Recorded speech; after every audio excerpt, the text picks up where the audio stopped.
समय है घर आने का? इतने देर गए, कहाँ से आ रही हो तुम? माँ मैं वो अपने कॉलेज के दोस्तों के साथ घूमने गई थी, इसलिए आने में थोड़ी देर हो गई। किससे पूछ कर गई थी घूमने? घर के कुछ नियम कायदे हैं, भूल गई? ये सब कुछ दोबारा सिखाना पड़ेगा। सॉरी माँ, गलती हो गई, आगे से ऐसा नहीं होगा। इसकी नौबत ही नहीं आएगी अब, क्योंकि आज से तेरा बाहर आना जाना सब बंद। माँ आप ऐसा कैसे कर सकती हैं? मेरे कॉलेज का क्या होगा? जितना पढ़ना था सब पढ़ लिया है तूने, आप सिर्फ एग्जाम देने चली जाना कॉलेज। पर माँ बार बार कुछ नहीं, आप अगर मुझसे ज्यादा बहस की ना तो एग्जाम के लिए भी नहीं जाने दूंगी। तानशी गुस्से में अपना पैर पटकते हुए वहां से चली जाती है।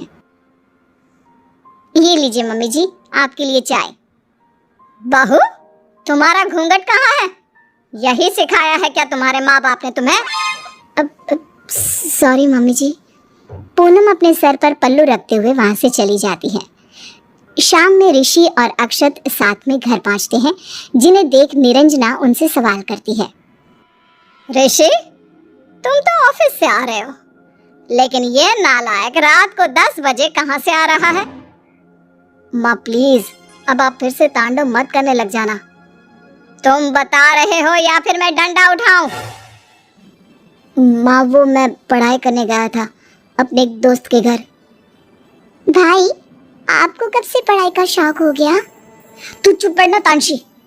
सही कह रही है वो, तुम्हें कब से पढ़ाई का शौक हो गया? सीधे सीधे बताओ, कहाँ से आ रहे हो? वो माँ, मैं एक लड़की को पसंद करता हूँ, बस उसी से मिलकर आ रहा हूँ। अक्षत की बात सुनकर निरंजना के पैरों तले जमीन खिसक जाती है। तेरी हिम्मत कैसे हुई मुझे बिना बताए ये सब करने की? तू बाहर लड़कियां ताड़ने जाता है या पढ़ने? माँ प्यार बताकर थोड़ी ना होता है, हो गया, अब इसमें मैं क्या कर सकता हूँ? माँ अब आप भाई की भी बाहर निकलने पर पाबंदी लगाइए ना, जैसे आपने मेरे ऊपर लगाई है। तानशी तू बीच में मत बोलना। क्यों ना बोलो बीच में? आज माँ ने मेरे भी बाहर आने जाने पर रोक लगा दी है, वो भी बिना गलती के। फिर आप तो फालतू में इधर उधर घूमते रहते हो। प्यार करना क्या गलत है माँ? अगर आपने मेरी शादी उससे नहीं कराई तो मैं किसी और से भी नहीं करूँगा। बहुत ज्यादा बिगड़ गए हो तुम, दोस्तों से मिलने के बहाने ये सब करते हो। माँ आपको जो समझना है समझ लीजिए, लेकिन मैं शादी करूँगा तो सिर्फ पल्लवी से। निरंजना कुछ कहती उससे पहले ऋषि बोल पड़ता है। माँ हमें एक बार चलकर लड़की देख लेनी चाहिए। हाँ माँ जी, लड़की देखने में क्या हर्ज है? अगर आपको पसंद नहीं आई तो आप डायरेक्ट मना कर देना। ऋषि और पूनम की बात सुनकर निरंजना सोच में पड़ जाती है। वो कुछ कहती उससे पहले अक्षत बोल पड़ता है। हाँ माँ, बस आप एक बार मिल तो लो उससे, वो आपको भी जरूर पसंद आ जाएगी। ठीक है, लेकिन अगर वो लड़की मुझे पसंद नहीं आई तो तुझे भी उससे शादी करने की जिद छोड़नी होगी। ठीक है माँ। अगले दिन निरंजना और उसका पूरा परिवार पल्लवी नाम की लड़की को देखने उसके घर पहुंचता है। आप लोग बैठिए, मैं आपके लिए चाय नाश्ता लेकर आती हूँ। इन सब चीजों की कोई जरूरत नहीं है, आप बस अपनी बेटी को बुला लीजिए। निरंजना के इतना बोलते ही सर पर पल्लू रखकर पल्लवी भी वहां आ जाती है और बारी बारी से सभी के पैर छूने लगती है। मैं अभी आप सबके लिए चाय नाश्ता बना कर लाती हूँ। अब उसकी कोई जरूरत नहीं है, हम यहाँ तुम्हें देखने आए हैं, खाना खाने नहीं।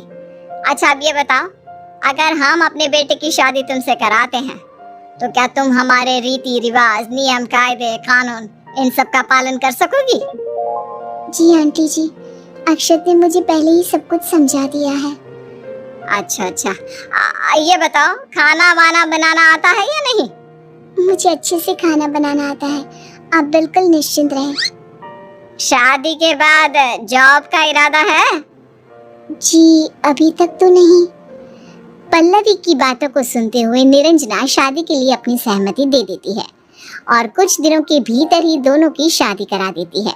शादी के बाद पल्लवी रोज सुबह अपने दिन की शुरुआत बड़ों का पैर छूकर करती। एक सप्ताह के अंदर ही पल्लवी अपनी सास और ससुराल में सभी का दिल बखूबी जीत लेती है।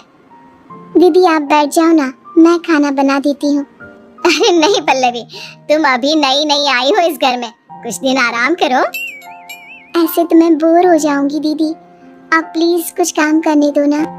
अच्छा ठीक है, तुम जाकर ना मम्मी जी के लिए चाय बना दो। ठीक है दीदी।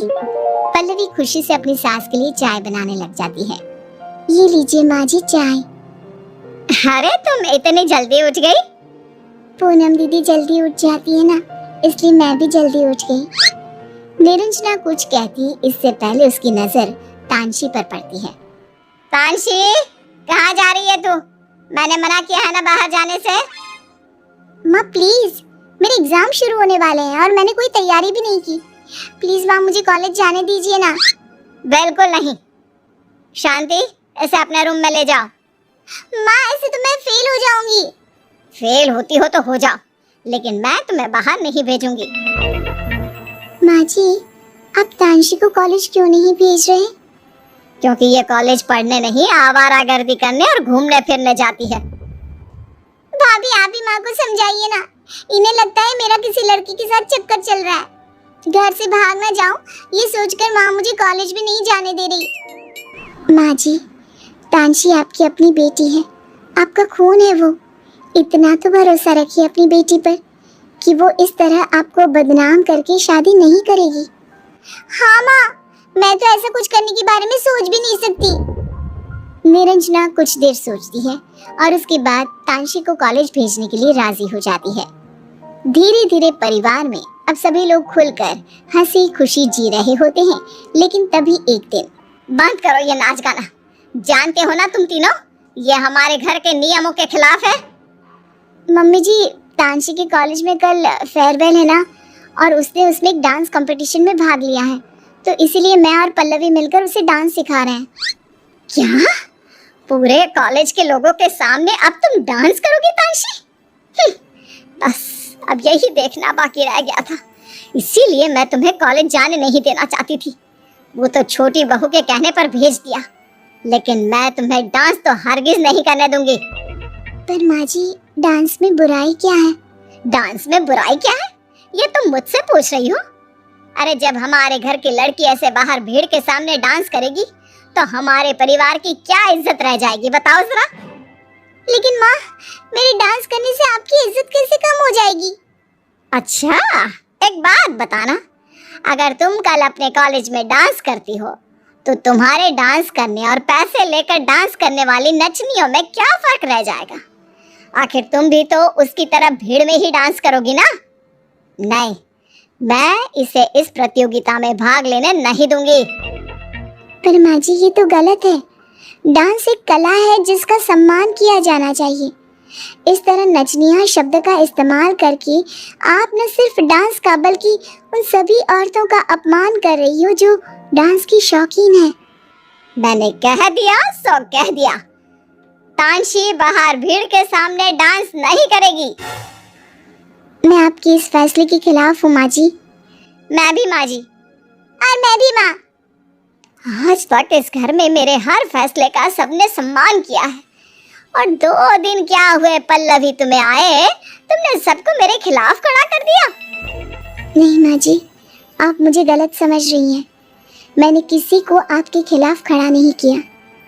आपकी डांस को लेकर सोच बहुत गलत है, इसलिए बस हम लोग आपको समझा रहे हैं।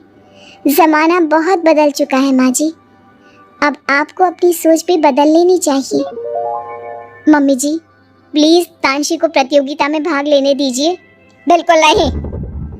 माँ जी, आपको लगता है ना कि तानशी के डांस करने से समाज में आपकी इज्जत घट जाएगी, तो मैं वादा करती हूँ ऐसा कुछ नहीं होगा। अगर इस समाज का कोई भी व्यक्ति आकर आपका मजाक उड़ाएगा तो मैं उसी वक्त ये घर छोड़कर चली जाऊंगी। अच्छा, अगर ऐसी बात है तो मुझे मंजूर है। अगले दिन तानशी डांस प्रतियोगिता में हिस्सा लेती है और प्रतियोगिता की विनर भी बन जाती है, जिसके बाद गांव का हर एक आदमी आकर निरंजना को बधाई देता है और तानशी की बहुत तारीफ करता है, जिसे सुनकर निरंजना को भी गर्व महसूस होता है। तूने सही कहा था बेटा, डांस को लेकर मेरी सोच सच में बहुत गलत थी। समय बहुत बदल चुका है, दुनिया आगे बढ़ चुकी है, लेकिन इन सब के बावजूद भी मैं अपनी सोच ना बदल सकी। मैं सच में डांस को लेकर अपनी सोच पर बहुत शर्मिंदा हूँ। माँ जी, अब ये सब बातें करने का क्या फायदा? वैसे भी अब तो हमारी तानशी ये प्रतियोगिता जीत चुकी है। इस खुशी में तो पार्टी बनती है। हाँ हाँ बिल्कुल बनती है। इतना कहते ही सभी जोर जोर की ठहाके मारकर हंसने लगते हैं। अब निरंजना को एहसास हो जाता है कि समय के साथ साथ सोच में भी बदलाव करना जरूरी होता है, वरना जिस तरह घर में रखी पुरानी चीजों पर एक दिन जंग लग जाता है, ठीक वैसे ही पुरानी सोच भी रिश्तों पर दीमक लगाने का काम करती है।